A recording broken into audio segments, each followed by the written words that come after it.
Mina? One of my big motivations for reviewing the games inside that big old closet that I fondly called a rubbish heap is to give flowers to the games that slip right under the radar, a point of respect if they are deserving of it, of course. There's your obvious stuff, the Japanese heavy games such as RPGs and visual novels, which aside from the characters, those are going to be instantly obscured to someone who can't understand Japanese. But then there are those games that lean into a cultural aspect, like Mahjong games. These require an initial understanding of the meaning of the tiles, eased if you can understand the Chinese characters on them. And then there are the rules. Mahjong has a high bar to clear to pique the average person's interest if they didn't grow up in an environment where it is encouraged, or at least part of the culture. But what if someone took that culturally linked motif, like Mahjong, but made it more universal? Enter Shanghai by Brodie Lockard and released by Activision in the West, which quickly made its way to Japan, becoming a launchier title for the PC Engine in 1987 and an arcade machine the following year from Sunsoft. Shanghai was fundamentally a simple concept. Make pairs and clear the pile. It's a game I still enjoy myself, and you can pretty much play it on any system you desire.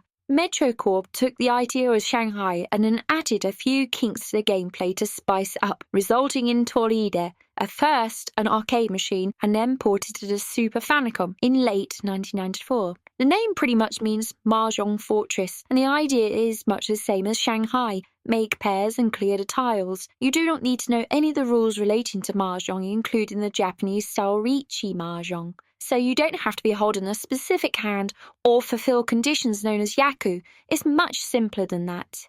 By default, the tiles are Mahjong tiles, but the faces can be switched to the Roman alphabet or simpler still, pictures. This makes the game somewhat more accessible for those who aren't experienced at spotting the small differences in kanji numbers on the Mahjong tile set. I'd recommend learning the Mahjong tile faces, as I find it easier to play that way, but that might just be me. The main kink to the gameplay compared to Shanghai is that you have a well at the bottom of the screen that can hold up to 7 tiles in single player mode. As you draw from the pile, this well fills up, and once it's full, it's game over.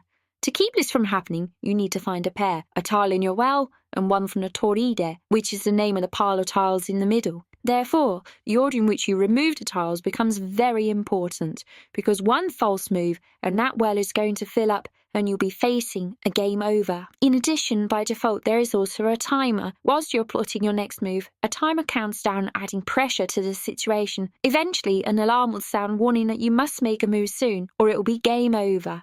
Thankfully, the timer can be switched off in single-stage gameplay, either in single-player or two-player cooperative mode. But having it there really changes the game from being a methodical, relaxing playthrough to an intense race against time. Thankfully, being a Super Famicom port, 100 yen isn't required for another play when that time runs out. One trick some players may want to use is to use your phone's camera to take a photo of the Toride and then pause the game to deliberate at your own pace. I guess it's kind of cheating, but wow, it might help you out. There is also a hint option available for a limited amount of uses during an area. This will indicate the position of a tile in your well within the Toride. Of course, those tiles may well be inaccessible at that point in time.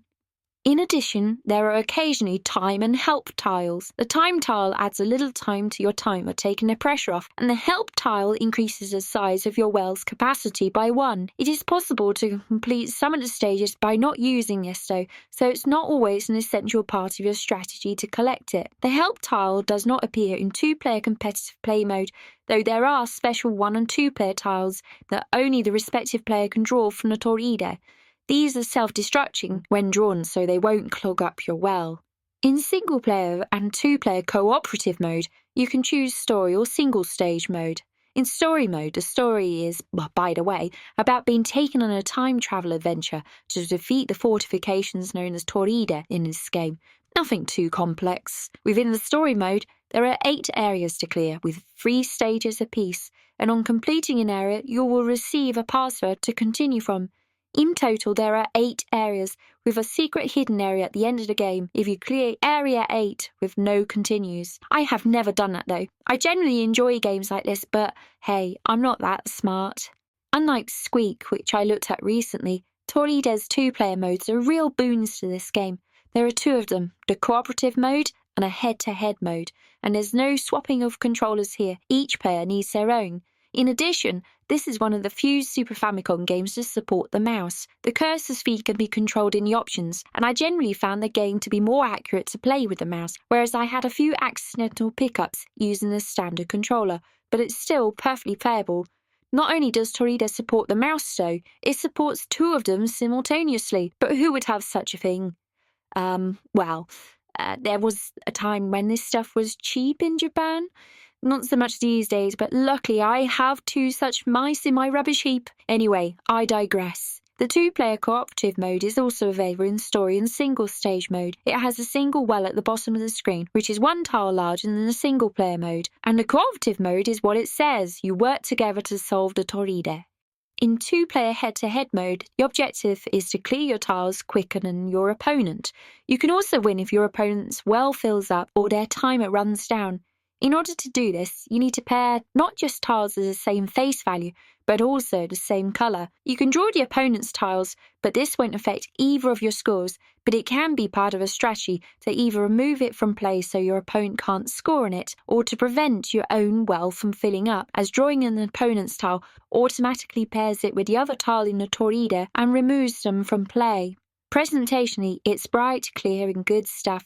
I found the tiles to be well drawn, but offering enough of a challenge to keep you guessing what the true value of the tile is when it's hidden. On this note, the controller's shoulder buttons rotate the viewing angle of the Toride, so you need to use this to be sure if a tile is actually available to play.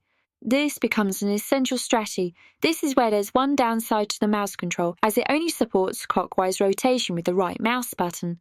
But the controller's shoulder buttons obviously support both directions of rotation. Musically, there are a handful of tracks, and they don't seem to outstay their welcome, evoking an East Asian vibe with their musical score. I enjoyed it, and I didn't find myself getting irritated by it. Is it Chrono Trigger levels of aural majesty? Of course not, but it's very serviceable, and sometimes when I had muted the music, I found myself wanting to switch it back on again after a while. So let's rate Toride.